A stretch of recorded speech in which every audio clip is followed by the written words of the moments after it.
오늘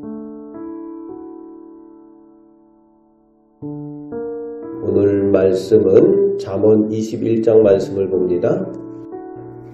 진정한 왕, 진정한 주인이 누구인가를 아는 것이 진정한 지혜이고 믿음입니다. 오늘 잠언 시작 1절에 왕이 나오고 있는데 세상에서 최고의 권력자를 지칭하는 대명사가 왕이죠. 세상의 주인처럼 여겨지는 것이 왕입니다. 그래서 왕이 자기가 나라의 주인으로 마음대로 할 수 있는 것 같이 여겨지지만 그 왕의 마음을 주장하시는 분이 여호와 하나님이시라는 거예요. 그 왕의 마음을 임의로 하나님의 뜻대로 인도하신다는 겁니다. 그래서 진정한 왕 중의 왕은 하나님이신 것을 알 수 있어야 된다는 거죠. 결국 모든 것의 왕 주인은 하나님이시기 때문에 그 하나님을 진정한 왕으로 하는 것이 지혜가 된다는 겁니다. 그리고 2절 말씀에 사람의 행위가 자기가 보기에는 모두 정직하여도 세상에 많은 사람들이 하나님 없어도 살 수 있다라고 하나님 없어도 정직하게 자기가 살아가고 있다라고 생각을 하지만 그렇지 못하다는 거지요. 왜냐하면 사람은 모두 죄인이기 때문에 그렇습니다.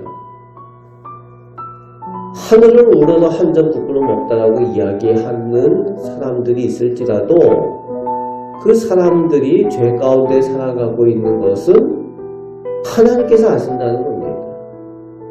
하나님께서 사람의 마음을 감찰하신다라고 말씀하여 주십니다. 무슨 얘기입니까? 바로 사람의 주인도 하나님이시라는 거예요. 착각하지 말라는 겁니다. 내가 내 마음을 알고 내 행위를 안다고 스스로 자부하지만 우리가 그렇지 않습니까? 내 마음을 나도 모르겠어 라고 얘기하는 것이 사람 아닙니까? 진정한 주인은 하나님이시라는 겁니다. 사람의 마음을 감찰하시는 분이 하나님이시라는 거지요. 그래서 진정한 나의 주인이 되시는 분이 하나님이시라는 것을 아는 것이 진정한 지혜라는 겁니다. 그래서 이제 3절 말씀에 그런 사람이 중요한 것이 무엇인가 하면은 하나님과의 관계가 중요하다는 거지요. 하나님께 지음받은 하나님의 백성이 무엇보다도 하나님과의 관계가 중요한데 하나님께서 기뻐하시는 제사의 삶, 예배의 삶을 살아야 합니다.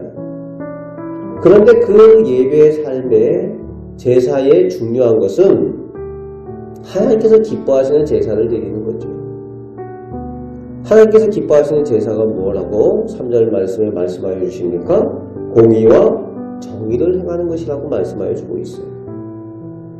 의롭고 거룩한 삶을 살아가는 것이 그것이 하나님께 드려지는 제물이 되어진다는 겁니다. 제사가 중요합니다. 예배가 중요해요. 그런데 제사의 형식, 예배의 형식보다도 더 중요한 것은 하나님께 드려지는 그 예배 내용, 제물의 그 내용이 어떠하냐가 중요하다는 거죠. 하나님께서 기뻐하시는 예배를 드리느냐, 하나님께서 기뻐하시는 제물을 드리느냐가 형식보다도 더 중요하다는 거예요. 우리가 늘 아는 가인과 아벨의 제사, 똑같이 하나님 앞에 나름대로 정성껏 제사를 드린다고 드리지만 하나님께서 가인의 제사는 기뻐 받으시지 않습니다. 가인이 화가 나죠. 왜 자기 제사는 안 받느냐고. 그런데 하나님께서 그 이유에 대해서 명확하게 말씀하여 주시죠. 네가 의를 행하지 않기 때문에 네 제사를 내가 받지 않는다 라고 하나님께서 분명하게 말씀하여 주십니다. 너는 죄를 다스리시니라. 분명하게 말씀하여 주셔요. 그런데 가인이 그 하나님의 말씀을 듣지 않죠. 오늘날도 많은 사람들이 하나님 앞에 예배한다고 하지만 진정 하나님께서 기뻐하시는 예배를 드리지 못하는 것이 삶이 진정한 제물이 되지 못하기 때문에 그렇습니다. 하나님께서 기뻐하시지 않는 삶을 살아가며 예배의 형식에만 참석한다고 하나님께서 기뻐하시는 예배가 될 수 없다는 거예요. 하나님과의 관계가 잘못되어지면은 그의 삶도 진정한 축복 가운데 나아갈 수가 없다는 거죠. 하나님과의 관계가 어떠한가? 거기에 지혜가 있느냐 없느냐의 여부가 달려 있습니다. 그래서 4절부터 끝절까지 지혜로운 은혜의 사람, 믿음의 사람이 하나님께 받아 누리는 그 복에 대한 내용들이 나오고, 하나님 없는 악하고 게으른 사람들이 잘못된 말과 행동으로 어떤 저주의 심판을 당하게 되는가의 내용을 실제적인 삶의 그 열매들을 기록해 주고 있습니다. 그런데 이제 눈에 띄는 구절들이 있죠. 9절과 19절에 보면은 다투는 여인과 함께 사는 것이 좋지 않다. 갑자기 생뚱맞게 다투는 여인, 다투며 성내는 여인, 뭐 이런 내용이 나오고 있습니다. 누구와 함께 사는가가 중요하다는 거예요. 단지 가정의 얘기뿐만이 아니라 내가 함께 살아가는 사람들이 누구인가가 중요하다는 거예요. 내가 악인들과 하나님 기뻐하지 않는 사람들과 어울려 살고 있는가? 아니면은 하나님을 두려워하며 경외하는 지혜로운 사람들과 어울려 살아가고 있는가? 그것이 중요하다는 겁니다. 누구와 살아가느냐에 따라서 내가 축복의 자리에 있는지 저주의 자리에 있는지도 결정이 된다는 것을 경고해 주고 있는 말씀이 9절, 19절의 특이한 내용으로 우리에게 말씀하여 주는 내용입니다. 그리고 14절 말씀에 또 특이한 말씀이 나오죠. 은밀한 선물은 노를 쉬게 하고 품 안의 뇌물은 맹렬한 분을 그치게 하느니라. 왜 이 말씀을 여기다 주셨을까? 은밀한 선물을 하고 뇌물을 하는 얘기인가? 평안하게 살기 위해서. 그 얘기가 아니죠. 그 다음 절이 거기에 대한 내용입니다. 정의를 행하는 것이 의인에게는 즐거움이요 죄인에게는 패망이니라. 은밀한 선물 뇌물이 정의가 아니라는 것을 말씀하고 있는 거죠.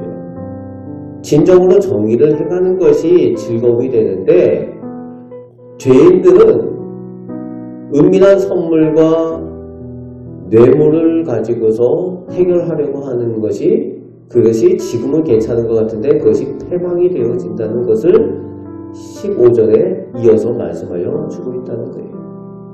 정의로워야 된다는 겁니다. 공의로워야 된다는 것을 말씀하여 주고 있습니다. 이제 마지막 30절에서 31절 말씀에 전쟁에 대한 말씀이 나오고 있죠.